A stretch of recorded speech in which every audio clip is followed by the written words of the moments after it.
Marvel वाले सच में पागल हो चुके हैं। एक के बाद एक रेसिपी दिए जा रहे, रुकने का नाम ही नहीं ले रहे। ऑस्कर आइजैक की मून नाइट, अल्ट्रॉन का कमबैक, एवेंजर्स सीक्रेट वॉर्स की शूटिंग और क्या सच में Tom Holland next James bond बनने वाले। पहले स्पाइडरमैन से ही शुरू करते हैं। स्पाइडर-नोवे टीवी सीरीज जो इसी महीने की 27 तारीख को रिलीज होगा, को शो रनर ओरियन उजिएल ये कंफर्मेशन देता है कि स्पाइडर-नोवे की यूनिवर्स में पीटर पार्कर एग्जिस्ट ही नहीं करता। और ये सच भी है, तुम जाके ट्रेलर चेक करना, पीटर भैया की जिक्र कहीं नहीं किया गया। ट्रेलर की इस शॉट को ध्यान से देखोगे तो बैन रेली लिखा हुआ दिखाई देगा और इस शो में स्पाइडर-नोवे का यही नाम होने वाला है। मेरा मानना यह है कि ये लोग पीटर पार्कर का नाम इसलिए यूज नहीं कर रहा क्योंकि ये शो प्राइम वीडियो पे आ रही है, सोनी या डिज्नी प्लस पे नहीं। एक लाइन में बोलूं तो कॉपीराइट इश्यूज। और हाँ, स्पाइडर-नोवे का एक फर्स्ट लुक बाहर आया है जहाँ पे वो खुद का ही कॉमिक बुक पढ़ रहे हैं। कॉमिक से मुझे याद आया, पीटर बी पार्कर की एक सोलो मूवी बनने वाली है। 3 साल हो चुके हैं अक्रॉस द स्पाइडर-वर्स रिलीज हुए, अब और 1 साल रुकना पड़ेगा बियॉन्ड द स्पाइडर-वर्स देखने के लिए। अब इस बंदे को ध्यान से देखो, इसी बंदे ने पीटर बी पार्कर की कैरेक्टर को आवाज दिया था जिसका नाम है जैक जॉनसन। उसका ये कहना है कि पीटर बी पार्कर की कहानी बहुत ही कॉम्प्लिकेटेड है, अगर इन लोगों ने इस कैरेक्टर का कोड क्रैक कर लिया तो वो खुशी से इस कैरेक्टर का वॉइस ओवर करेंगे।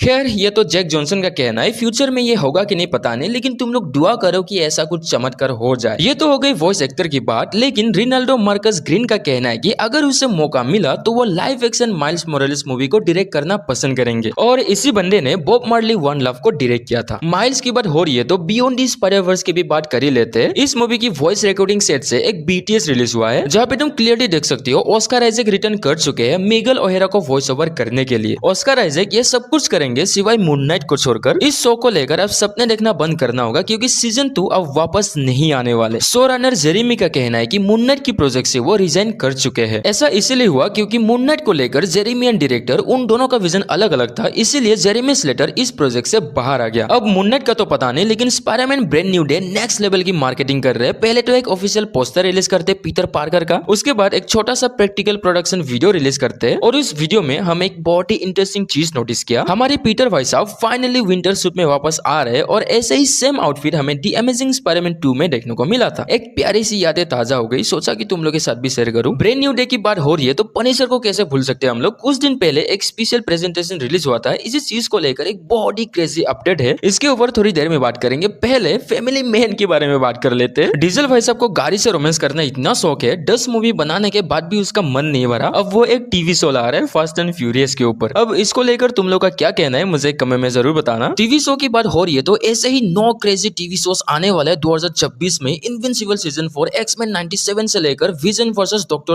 डूम तक। पहले इनविंसिबल की बात करें तो सीजन 4 में पावर प्लेक्स रिटर्न करने वाले हैं एंड इनविंसिबल के क्रिएटर रॉबर्ट किकमैन का कहना है कि आगे आने वाले सीजन में हमें और ओरिजिन स्टोरी देखने को मिलेंगे। ये सब तो ठीक है भाई, इस बार एनिमेशन ठीक करना पड़वो। ग्रीन लैंटर्न सीरीज से भी हमें हैल जॉर्डन का न्यू लुक देखने को मिला and my adventure with Superman से भी सुपरबॉय का न्यू लुक रिलीज हो चुका है, तुम लोग स्क्रीन पर देख सकते हो। अगर तुम लोग स्टार वॉर्स फॉलो करते हो तो अशोका सीजन 2 2026 में आने वाला था, लेकिन ये शो अब 2027 में रिलीज होगा, मतलब कि इस शो को पोस्टपोन कर दिया गया है। रियन गोसलिंग की प्रोजेक्ट हेल मेरी top 20 highest grossing IMAX release of all time बन चुका है।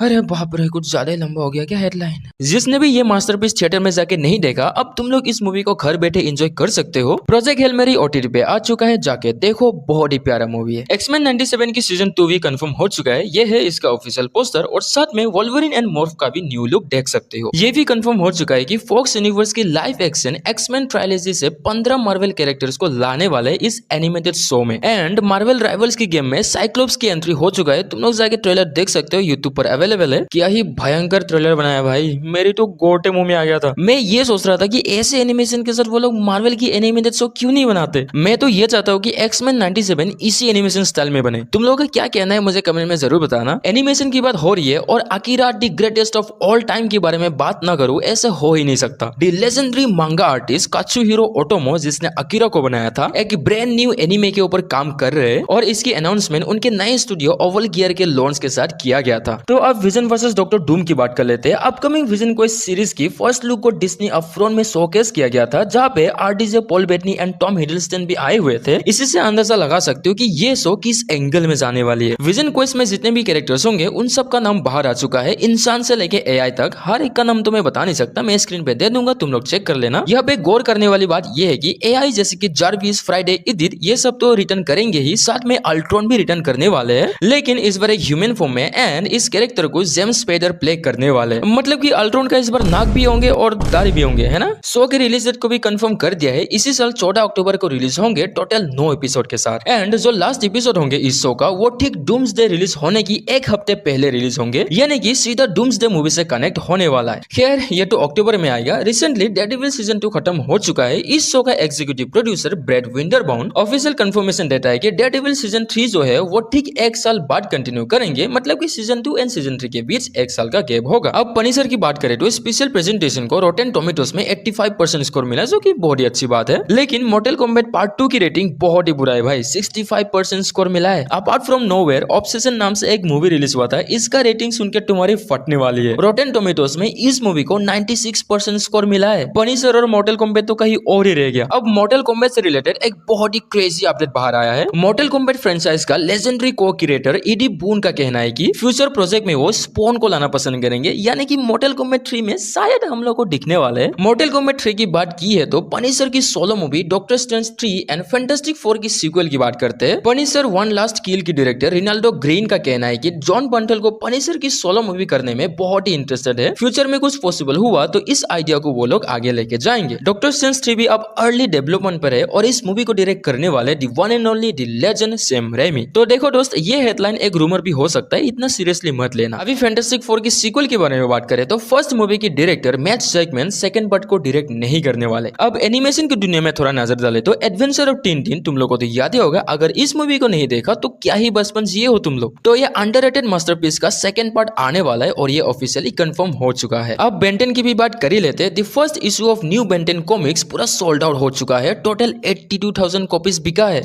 ऑरा देख रहे हो बच्चे की। और मार्वल भी प्योर ऑरा फार्मिंग करने में लगा है भाई। डूम्सडे अभी तक रिलीज हुआ भी नहीं, प्रॉपर ट्रेलर तक नहीं आया। 2 महीने बाद यानी कि अगस्त में सीक्रेट वॉर्स की फिल्मिंग स्टार्ट करने वाले हैं और ये बात ऑफिशियली कंफर्म हो चुका है। अभी बात करते हैं फाइनल अपडेट के बारे में। क्या Tom Holland next James bond की रोल को प्ले करने वाले हैं? तो देखो हुआ ये है, अपकमिंग जेम्स बॉन्ड की मूवी के लिए ऑडिशन चालू हो चुका है और इस रोल के लिए बहुत ही पॉपुलर एक्टर्स भी ऑडिशन दे चुके हैं, जैसे कि हेनरी कैविल, एरन टेलर और इस लिस्ट में टॉम हॉलैंड भी थे। लेकिन कुछ रिपोर्ट्स की माने तो कैलम टर्नर को लोग बहुत ही पसंद कर रहे हैं जेम्स बॉन्ड की रोल में। वोटिंग देख सकते हो तुम लोग, इस बंदे का 42% चांसेस है। और रही बात हेनरी कैविल की, उसका चांसेस है 8% एंड टॉम हॉलैंड का तो कोई चांस ही नहीं है, 4%।